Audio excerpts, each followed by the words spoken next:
y del desequilibrio que se ha producido entre el uso residencial y los usos empleadores. Y bueno, en esto hay que decir que el PEDUL es la herramienta apropiada por ley para hacer estas cosas. Y nos parece importante que se maneje a través de un PEDUL y no como se ha intentado en otras oportunidades pensar que el municipio se puede organizar solamente por medio de planes especiales.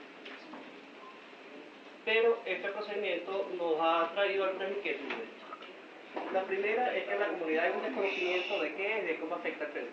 Realmente es muy poca la gente que sabía en qué consiste un PEDUL y qué es lo que puede hacer. Había una desinformación del contenido del plan y sobre todo una falta de información precisa del producto del plan. El producto del plan realmente termina siendo la ordenanza de zonificación, los planos de zonificación y el programa de actuación urbanística, Si este material, del cual la mayoría de la comunidad hemos recibido copia por parte de la alcaldía a través de un CD, copia recientemente cuando se inició la consulta pública, si el material no es revisado apropiadamente, pues la gente no sabe de qué se está hablando. Y como estamos hablando de cosas como planos, que son difíciles de ver en una pantalla, pues hay necesidad de apropiarlos y es un material que no es fácil de revisar para personas que no manejen el tema. Revisando ese material hemos visto, quiero aclarar que esta intervención es una intervención de lo que hemos visto de manera general. Cada una de las comunidades ha determinado en su sector una serie de problemas puntuales que se han hecho saber. En eso el arquitecto Ramos y Leonardo Bocario han sido muy diligentes en hacer las correcciones pertinentes cuando ha habido problemas de cambio de solicitación puntuales en una serie de cosas. Queremos concentrar esta intervención en lo que sería el PEDUL desde su aspecto macro, no tanto los aspectos puntuales que cada una de las comunidades dirigirá su comunicación respectiva. Hemos visto que hay muchísimos cambios de zonificación injustificados.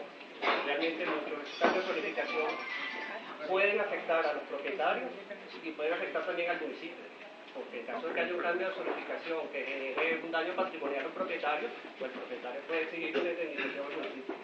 Y no son casos aislados, sino hemos conseguido muchísimo. Solamente en La Bollera les comento que hemos conseguido 9 parcelas que eran eliminadas y pasaban a ser área verde. Ya todo eso está subsanado, pero si alguien no se hubiera percatado de eso en su comunidad, pues se va a conseguir que su parcela se transformó ahora en un área verde. ¿Okay? Aparte de eso, conseguimos también más de 120 parcelas a las cuales se les había desmejorado la zonificación de R3E a R2 y podía empezar un procedimiento de que entraran a hacer usos no conformes con la indicada consecuencia de tipo jurídico y de tipo económico para los propietarios y para el municipio. Hemos visto que hay imprecisión en la definición de las áreas de protección, que sería la zona T, la zona RO, y lo que sería con la zona que se define en el PEDUL como VAR, que es lo que antes era la zona T. Las zonas T, que son las zonas recreacionales y áreas verdes, están señaladas en la ordenanza del sureste. Y en el plano de PEDUL se señalan en particular las zonas P1, P2 y P4. Pero en el texto de la ordenanza no se indica, no en la ordenanza del sureste, sino en la ordenanza del PEDUL, están señaladas en el plano, por supuesto ordenanza, están señaladas una serie de zonificaciones P que no tienen ninguna indicación en el texto. Lo único que se dice en el texto es que se mantendrán las áreas P que están en la ordenanza del sureste, pero como se deroga la ordenanza del sureste, quedaría sin el texto. Entonces hay que incluir en la ordenanza actual, en el texto de la ordenanza, cuáles van a ser las zonas de protección dentro del texto. No se puede hacer referencia a un instrumento que se está derogando. Uno de los puntos más conflictivos que hemos visto es el tema de los nuevos desarrollos en centralidades. Son básicamente 4, las zonas del episcopado, los terrenos de la Cebadilla, terrenos de Iatur y la centralidad de Corralito. Lo que estamos viendo en esos nuevos desarrollos de centralidades es que no está claro lo que se va a hacer ahí. Se está sujetando la propuesta a un plan maestro. Ese plan maestro es un plan maestro que no está establecido como mecanismo de la Ley de Orgánica de Ordenación Urbanística, de manera que no habría una consulta pública y queda muy sujeto a la discrecionalidad de los funcionarios que estén en el momento elaborando ese plan. Inclusive hemos visto en algunas de las presentaciones del PEDUL que ya hay un esbozo de lo que se va a hacer, en particular con la zona del casco del pueblo y la zona del seminario, pero no hemos tenido acceso a esos planos. Simplemente vimos que hay una propuesta de un hotel, una propuesta de unas áreas comerciales, y yo pienso que realmente esos son el tipo de cosas que los vecinos tienen que conocer. ¿Cuál es la propuesta que hay? No entiendo por ¿por qué no se le hace llegar a la gente? Que la población pasaría en 20 años, aumentaría más del doble, pasaría de 125.000 habitantes a 279.000 habitantes, y eso sin considerar la zona protectora. Si se toma la zona protectora, en datos del Perú, se habla de que pudiera llegar a 383.000 nuevos habitantes en 20 años. ¿Okay? Hemos visto que una de las cosas que no está muy clara es la viabilidad del plan. Porque para que el plan se ejecute con todas las obras que están previstas, se está basando en que se van a desarrollar las zonas empleadoras. Si esas zonas empleadoras no se desarrollan, sino solamente se desarrollan las zonas residenciales, bueno, ¿cómo quedan los recursos del municipio? Vamos a tener el mismo problema que tenemos ahora, incrementado, y no vamos a tener los recursos para resolverlo del plan. Y realmente la ordenanza no puede de ninguna manera obligar a que porque en una zona se está dando el uso empleador, vaya a venir una industria o alguna empresa a instalarse. No hay ninguna garantía de que eso suceda. Ese problema de la viabilidad del plan aumenta cuando vemos la cantidad de compromiso que asumiría la alcaldía de Latillo de aprobarse el plan. Aquí yo tengo el plan de actuación urbanística, el programa de actuación urbanística. Resalté algunas cosas.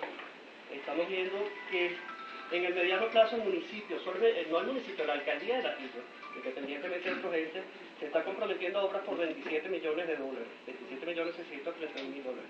Pero en el corto plazo la cifra es de $5.612 millones. Realmente uno se pregunta, hasta casi que vemos que de ese monto la cifra mayor corresponde a una serie de equipamientos. Aquí la tenemos, construcción de los equipamientos de ámbito intermedio, localización en las principales cruces viales de la centralidad.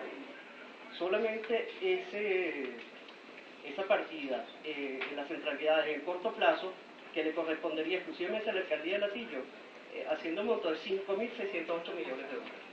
Entonces, vemos que estamos hablando de un plan que probablemente no sea viable con las propuestas que se están haciendo.